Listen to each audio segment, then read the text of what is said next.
Hello and welcome to another episode of PsycKicks. My name is Liv, and if you guys are new to the podcast, this is where we talk about all things metaphysical, spiritual, paranormal, and in between. And as a psychic medium, today we're going to be reading your listeners' stories. If you like other podcasts that do listener stories, that's what this is like, except for the fact that I'm a psychic medium. So I will give you the insight, if there is any, into your spooky, paranormal, and spiritual happenings. So yeah, that's what we're doing today. Before we get into everything, people have been telling me that they like when I share things about myself. So let's talk a little bit about what's going on in my life personally as a mom, a medium, a wife, a person existing on planet Earth. And if you guys don't want to hear about that, go down to the show notes or in the description below if you're listening to PsycKicks Extras YouTube podcast, and you can see where this chapter will be and then the next one. So you can just switch on back to the next timestamp, I guess, if you don't want to hear about me, which is fine. I totally get it. Some people just want to get to the fun part and don't care about anything else. I'm the person that watches the anime and I love the filler episodes. My husband wants to watch Naruto with our son. It's like one of his big shining moments is once Oka's old enough, he just wants to sit on the couch and teach him the ways of Naruto and I don't know, being an admirable person and like standing up for things that you like, you know, that whole tirade, I guess, the like imposing optimism. I don't know. But I love the filler episodes, and my husband is the one that just wants to only watch like the action-packed things where like everyone just like fights and is really intense. And I'm like, no, I love all the backstories. I want to watch all of those things.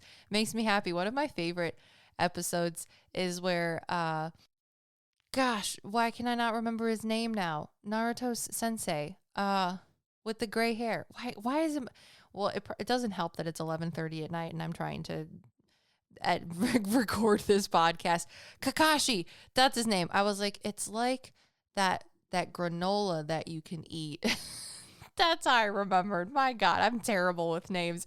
Anyways, my favorite filler episode is when Kakashi dresses up and like, cause all the kids like little Naruto and little Sakura and everyone want to know what Kakashi looks like without his mask on. And they're like trying to prank him. So I think he does the shadow clones or something, but the whole time Kakashi actually dresses up and like you can see his whole face. I think he dresses up as like a mime or a clown. I don't know if that's entirely accurate because I only watched this episode once, but I just loved it.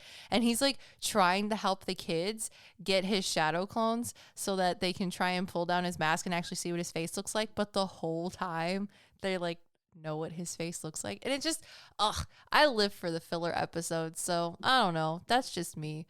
So why did I even start talking about the filler episodes? I don't remember.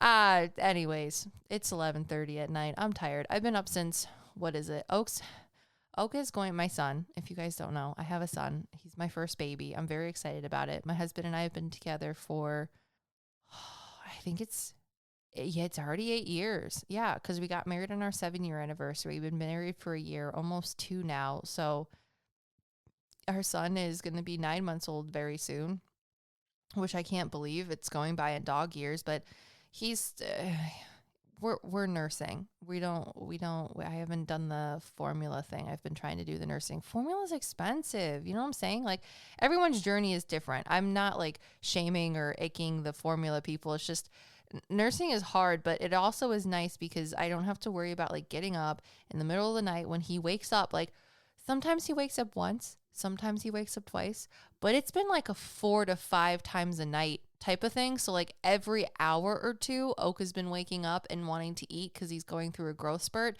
And I could not imagine having to make a bottle every single time or even just walk downstairs to grab a bottle. Because when you're nursing, you just grab the baby and you lay down. I fall asleep in that rocking chair sometimes and with the little boppy thing and my arms are propped up on the armrest and we just rock and rock. And sometimes I rock myself to sleep, but you know, it's one of those things. So I don't remember what I'm talking about where it's so many things. So tired. I have another podcast to record after this too. So we'll see how that goes. But anyways, I don't know. I'm good. Oak's getting big. The weather's getting warm. I took Fennel to the vet today. That was actually kind of fun. Fennel's my dog. She is large and in charge, and I didn't know how big she was. Honestly, like I see her and I know she's in Newfoundland and everyone's like, oh, your dog is so big. She looks like a bear. Yes, she indeed does look like a bear. She's a big old black Newfoundland with a cute little white spot on her chest that most people don't see because they're little. We call it her gizzard, but it's just like her. You know how cows have that like dangly bit underneath their chin and their chest? Fennel has that because she's just a big old dog. But no one ever really sees the white spot because they're what we call her gizzard is in the way. And she loves going to the vet. She hasn't been there in a while because Oak was born, so we missed her last appointment. But I needed to make one just to keep sure, make sure she's doing good and it's like flea and tick season, so I wanted to make sure that she was doing okay and got like her tetanus vaccine and her like Lyme disease stuff too. She has flea medicine to keep the ticks off of her, not flea medicine, the flea and tick medicine. But I'm just always worried. We go hiking all the time. My mom has like property where she has horses, like a little horse farm, and she loves to go in the pond, and I don't know what's in the pond, so the tetanus is important. But anyways, she had a good time with that today, which was cute. She loves the vet. She walks into everybody and just slobbers all over him. And she's a large dog, but ever since she was a puppy, she's loved to try and put herself under things, like in small confined spaces. So for example, I have this little table in my office. It's nothing fancy. It's actually it looks like a cabinet that you hang on the wall, but you take down one side of the cabinet and it turns into a table that is just level with the floor. And then the rest of it has like little shelves and stuff that you can put, like I put my pens in it and like some of the stuff for the recording equipment for the podcast, like my headphones. And then if I need to, I just fold the chair back up or the table and it just folds into the wall, and then it's taking up less space because I don't have a very large house. It's pretty modest. So she likes to sit underneath the table while I'm recording podcasts. And I think in the last one, you guys might have heard her snoring at the very end. We'll see how well this microphone works. But yeah, she likes to put herself underneath people's legs and walk through them. But I just learned she's 103 pounds today. I thought she was only like 90 because I don't think she's really that big, but she's 103 pounds. She's weaving in between people's legs. And it was...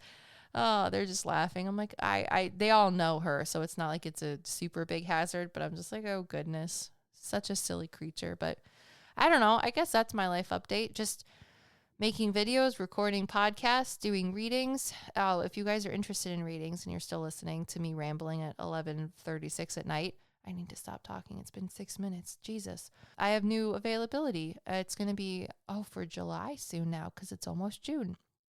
Or it's almost June, which means I'm going to open up readings for July, and it's in the evenings. So if you guys are interested, I like the evening availability because that means I can talk to people like you listeners in Australia. I love meeting people from different places, and the evening times allow people to do that sometimes. So anyways, all right, without further ado, let's get into the listener stories. All right, this first story is titled Figurehead, and it was sent in by JCTM. Thank you so much, JC, for your story submission. All right, so JC says, I was somewhere in my early childhood years when it happened, so this was around the early 2000s. Today, at 27, I still ponder whether the experience I'm about to share was paranormal, an astral projection, or simply a vivid dream. During this time, my parents, siblings, and I were living in a cozy and humble one-bedroom apartment. It's worth noting that none of us, myself included, had ever encountered any paranormal activity there, and most of the memories I had from this place are pleasantly unremarkable. In a departure from our usual routine, I found myself waking before the rest of my family on this particular morning. The sun had just fully risen into the sky, and I stirred awake beside my aunt, still clinging to her. Groggily, I scanned the room. I saw everyone, my mom, elder sister, and baby brother, still sound asleep. The gentle morning light filtered through, casting a serene and gentle white haze that enhanced the tranquility of the moment. Can we just stop for a second? JC, what the fuck are you doing with this freaking immaculate writing? What? I'm enjoying it.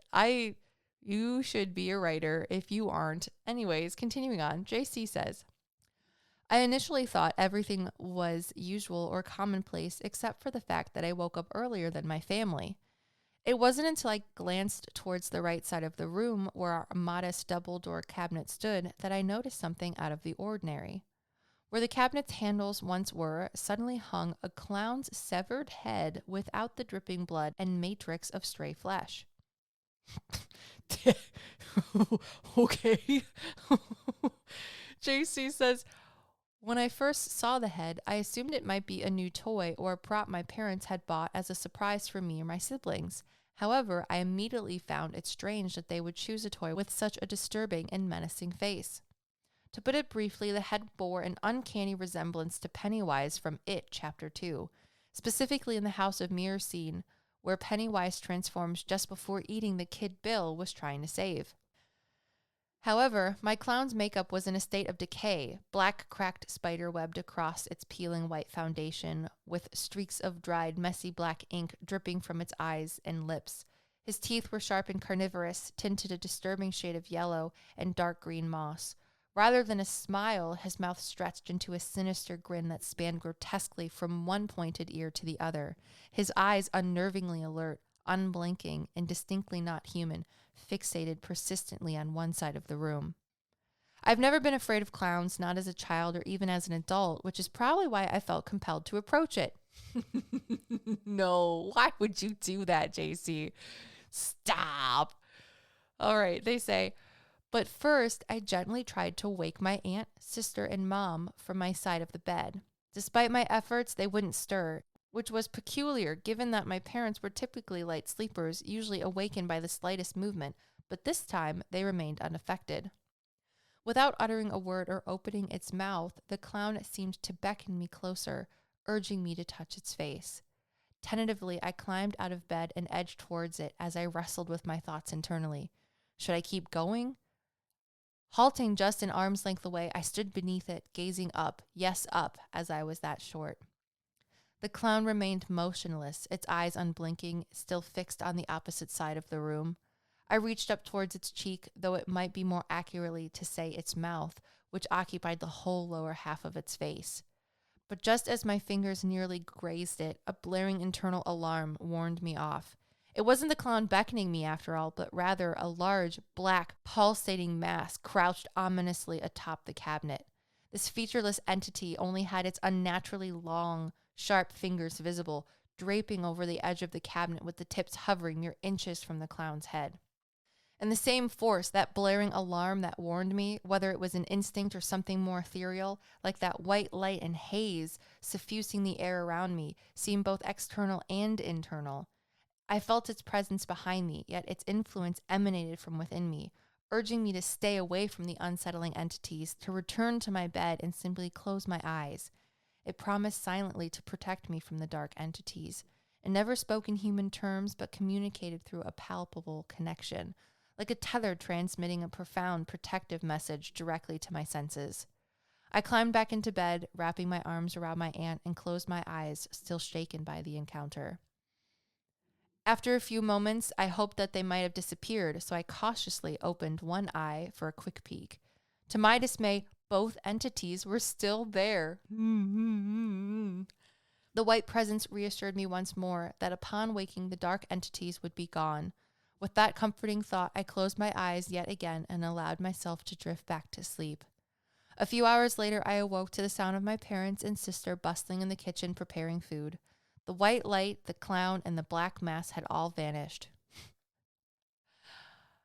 JC says, I've been a fan of your work for some time. Could you please help me identify the nature of this experience? Thanks so much. Much love from the Philippines. JCTM. Oh, JC, I also want to say, I don't think I've ever spoken to talking about like the little life update that I gave.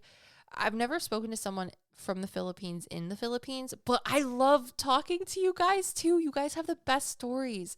I don't know. I had like a small stint where a lot of people from the Filipino community were making readings with me, and it just was so awesome to learn about your guys' culture and the things that you guys perceive, and it's been awesome. I love it. Anyways, you guys are also fabulous.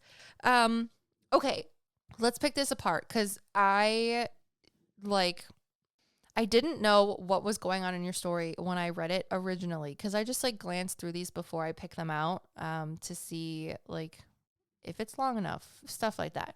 But other stories that you all send in, if I don't put it on a podcast or a YouTube channel, it's probably going to be on Patreon, because our Patreon gets exclusive like listener stories that no one else gets. So I share lots of other listener stories on Patreon. So if you're interested in that, go down to the show notes, the description below, wherever you're listening or watching this, and check that out if it's something you want. But anyways, I did not understand your story. However, now reading it at 11:44 at night, which I did not want to do. I did not want to read your guys' scary stories at night at all. But I'm doing it because it's how the cookie crumbles. I feel like in this story, let's unpack it a little bit, shall we? You wanted to know if it was like a super vivid dream, an astral projection, or a haunting. Let me tell you, I think it may have been a little bit of all three. See, like, you guys already have such good intuition in your stories in the first place that it kind of like, I don't want to tell you what's going on in your stories, because I feel like it invalidates you guys, or like makes me think that like maybe people think that I know more than you. But you guys have such, you know what's going on, that you get it. I don't feel like I have to say too much, but just, I'm going to clarify for you. I think a little bit of all three of those things were happening. So when I feel like I'm astral projecting, in the one instance that I feel like I did, I thought that I had woken up in a dream from a nightmare.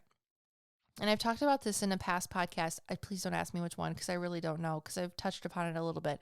But I had a nightmare where when I was little in my childhood home, this like yellow entity, super scary, with a female voice and like orange eyes, was like, you can't get out of bed, no one's going to hear you scream. And I remember being terrified because I could not move in the dream. So like actual sleep paralysis, but I was sleeping. I was paralyzed in the dream.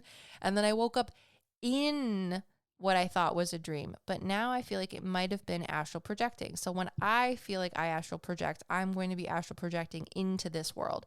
So like if I was laying in bed and I was astral projecting, I would wake up from my bed and be able to like walk around my house in this sort of astral projection. That's how I view astral projection, but I know other people have different experiences. You'll have to send those in, because I would love to read more of those, just to get another person's perspective of how they astral project or feel like they do. So with your story, JC, I feel like you astral projected into your room. So yes, you were dreaming, but it was like your soul was existing in time and space, separate from your body, or tethered to it, I should say, because I know when you astral project, you're still tethered to your body to a certain extent. I'm not entirely sure. Astral projection is not my forte. But you were astral projecting in the room that you were sleeping in. Hence, when you went to go wake up your parents, they didn't wake up. The same thing happened to me in the weird, scary, like demon lady dream that I had when I was a child. I remember waking up in my dream, what I thought was my dream, and calling out to my mom, because I was like, I had a scary dream. Can you please come help me? And I remember shouting to my mom. And I remember thinking like, there is no way that she can't not hear me. This is dumb. And I remember like taking a couple steps down the hallway and then realizing like, oh, they're all asleep and they can't hear me because I'm still dreaming. And then that's when I woke up and I was like involuntarily like shaking, and I had to get into bed with my mom. I was very little. It was very scary. But I think that's why your parents didn't wake up, because you were astral projecting and they didn't actually like see you or like hear you trying to wake them up. Although I do want to say that you could always write this in if you're listening to this too, JC, but I'm curious to know if when you were having this dream or astral projecting, whichever it may be, I'm just hypothesizing that it was astral projection, which is still a form of dreaming in my idea or my mind. Did you see if your body was still like laying down next to your aunt, or if because I don't think when I did this, I was in the bed still when I got out of bed to go call for my mom and what I thought was a dream in a dream. that may or may not be astral projection. See, this is all just like hypothetical things because it's spiritual stuff. You don't really, you really don't know, I guess. But anyways, just to have the healthy sense of doubt. But I don't remember looking and seeing if I was laying down in that bed, but I wonder if you did, because that would be interesting. Because I feel like when people give the idea of astral projection, it's like, oh, your soul leaves your body so you can like look down at it and poke it and be like, oh, that's kind of cool. And then just like walk away. That's my perception that people give, but I've never actually, I don't think I've astral projected since then. So I wouldn't be able to try and remember to do it. But anyways, I'm interested what you thought. So that is why I think you were astral projecting, which is a form of dreaming in my opinion. But that's why your parents wouldn't wake up, because technically you, your physical self, weren't poking them. So they were like, oh, there's nothing going on here. Now, when it comes to the entities in your dream, there's 3 of them. There is the clown head. Well, actually, I think there's only 2 of them. I will raise you the 2 and substitute it for your 3. So when we have bad dreams like that, just like I had the bad dream with that big yellow orange-eyed scary lady entity thing that just looked like a big old ball of like electricity to me. Those things exist in order to evoke fear from you, because if you guys are new to the podcast and you don't know, or if you're a long-time listener, you do know, negative entities want to evoke negative emotions from you in order to take that energy and like consume it. That's kind of how they like exist.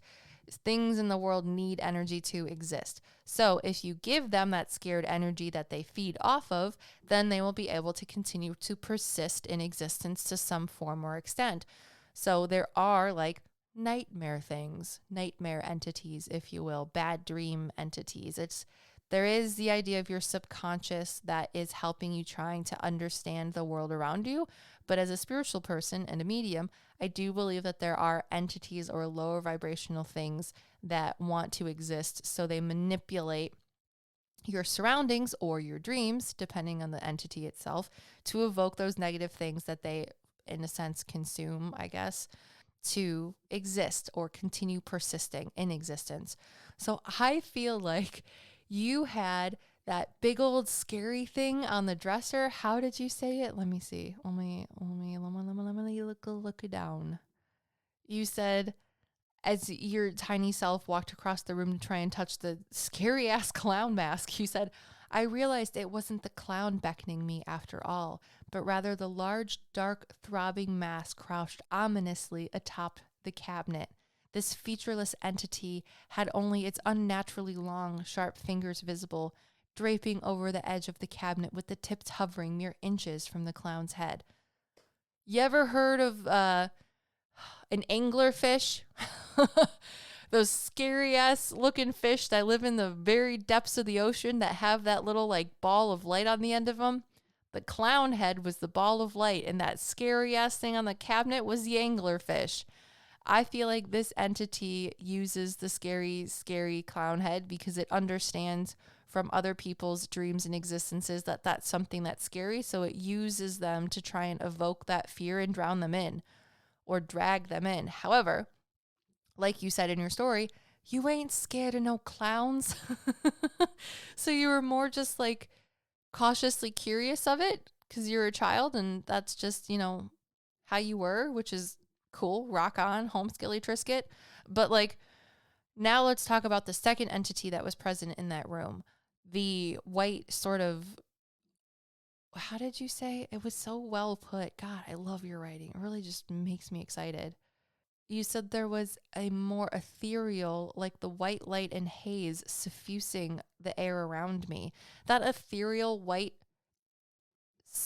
stuff in the air, I believe, or your, sorry, I'm asking. I wanted to say higher self, but I don't think it was your higher self. I think it was just like, when I say higher self, it feels good. But then on my right hand side, which is where I'm asking for confirmation of that word, I get something or someone shaking their head no, as in that's not entirely correct. But I also don't think it was your spirit guides. I feel like it might have been one of your ancestors, maybe. I think that's it. And when I say ancestors, I mean like someone that was related to you and your family biologically from this life right now. I think they were helping you. They were that sort of white energy around you. For me, white light is like the white light of God or heaven. So it might have just been a sort of extension of themselves, keeping you safe from that entity which was trying to scare you. And I feel like in an astral projection and not just a dream, that's maybe why there was more of a feeling of intensity, because I don't know how a entity like that could affect you in the astral compared to just your dreamscape. When I talk about your ability to dream, I sort of think of it as like a pocket dimension, but not really. I like to say that when you're dreaming, you have your subconscious dreamscape. However, when you are lucid dreaming, you're not a part of just the subconscious, but you're a part of the creative conscious. The creative conscious is just a higher vibrational level of dreaming where you're still inside a bubble and connected to your own self and tethered to your human physical body and form. But when you're astral projecting, you're now taking your energy as a soul, splitting it a bit from physicality and then putting it back in physicality or other places. Because I know other people say they astral project to like other realms and things like that. I'm personally skeptical about that, but it's also because I've never experienced it before, at least in a cognitive sense where I can understand it consciously. But I think that's maybe why that white ethereal energy was around you, because you were astral projecting, and I don't know what the implications of messing around with something like that scary thing on the cabinet would be. Maybe it's a little bit more severe than just evoking the fears that it wanted from you as if you were in a dream. So that, JC, is what I think about your story. And it was beautifully written, like an actual art piece. And I appreciate it. It really gets me going. All right, next story. The story is titled Seeing Grandpa Off, and it was written by Kristen P. Kristen says, my paternal grandpa had terminal cancer a few years back, and I happened to be there when he passed. His bed was placed in the dining room of his house. There was a skylight overhead, but it had been really, really overcast the entire time I was there. Yet, as my family and I prayed over his body after he passed, the clouds parted and an intense beam of light came down. Only my aunt and I saw it, as it was incredibly brief. I went home after that weekend, sad but able to carry on since I wasn't the closest grandchild to him. After a few weeks, I had a dream that I was in a busy airport, and I spotted my grandpa heading to a gate with a carry-on bag in his hand and a peaceful, slightly aloof smile on his face. Now, a little bit of a backstory. My grandpa was a retired pilot. Flying was a passion of his, so really seeing all of this made sense. I chased after my grandpa and finally was able to catch up to him, calling out his name to get his attention. When he turned, he seemed incredibly confused that I was there and said I shouldn't be there. We said a small goodbye and I saw his longtime girlfriend approach, but I left before she came up to him. I haven't seen his girlfriend since his memorial, so I haven't been able to confirm if she remembers being there in this dream. However, I'm fully convinced this dream was him crossing over, and his reaction was more that it wasn't my time to be there. It's honestly not the first time I've had something like this happen, but it's the most detailed, and because of that, it stuck with me, unlike any other normal dream I've ever had. Kristen P. Okay, Kristen, let's break down your story. I'm excited. Also, I love it. It makes me really happy. I like when we get like happy stories like this, not just always like the scary, spoopy ones, but that's just me. I also like the scary, spoopy ones, but at 11:59 at night, not the best choice on my part. So hopefully, JC, I don't have dreams about scary demon clown faces that are severed, because I will not be okay tomorrow. So Kristen, with your story, I absolutely love it. I think it's interesting that the skylight, you and your aunt noticed a sort of like intense light beam come through the skylight. I think that was 100% linked to your grandfather passing over into heaven or spirit. I feel like there was a woman there that came to get him. If you guys don't know, when our souls pass or our bodies pass and our souls are able to go and cross over into heaven, spirit, source, whatever you want to call it, the collective. Collective always makes me feel like I'm talking like a Borg, you know? But anyways, There is always going to be a soul there to help our soul cross over, and it is our choice whether or not we want to. And there's like caveats on why souls might not cross over and et cetera, but that's not what we're talking about. So anyways, I feel like there was a female soul that came to help your grandfather pass over, either a sister of his or like an aunt or a grandmother, some sort of female that is related on his mom's side that came to help him cross over into heaven or spirit. Now, your dream. This is the interesting part. I think, contradictory to what you said, but also still along the same lines, I do believe that you got to see your grandfather in spirit. However, I don't think that I don't think he was crossing over. I think he was already in heaven. And I think you somehow were in there because you were able to sort of get a glimpse of him and say goodbye, something that you needed, because mediumship and spirituality is about getting information about the things that you need, not the things that you want. And I feel like regardless of him taking the time to come and visit you in a dream specifically, you were allowed to visit him specifically, kind of like, oh, how the turns have tabled type of thing. Because you as a soul needed that. And it may not have been something that was on the forefront of his mind, but you needed it, which is why it was allowed to you. A lot of people ask me like, why can't I dream of this person that so-and-so? Unfortunately, that might be something that you want. You want to have a dream visitation from one of your past relatives that you were so close to. However, spirit doesn't dictate that it's something that you need, which is why it doesn't happen. It's not because that past loved one doesn't love you or is mad at you. It's just because it's not something that they're allowed to do, because it's not something you need. You are stronger than that. You're more equipped than that. So it's something that you want, and that's not what spirit is here for. It's something that they're here to give you things that you need. Anyways, that's why I don't know the winning lottery numbers. It's not something that I need. It's something that I want. I'm just not privy to all the information. So with this dream, I think you actually were in heaven. He was already crossed over. And the reason I think he was in heaven is because, like you said, he was a pilot, right?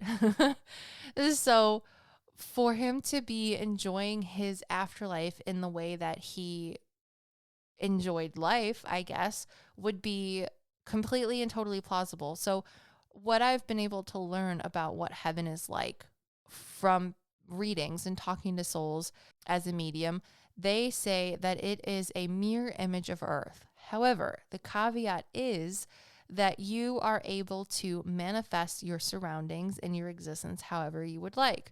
So you can choose to live in the image of it being a mirror image of Earth. So just as it would be as it is now, or was at a certain point in the time of, the past.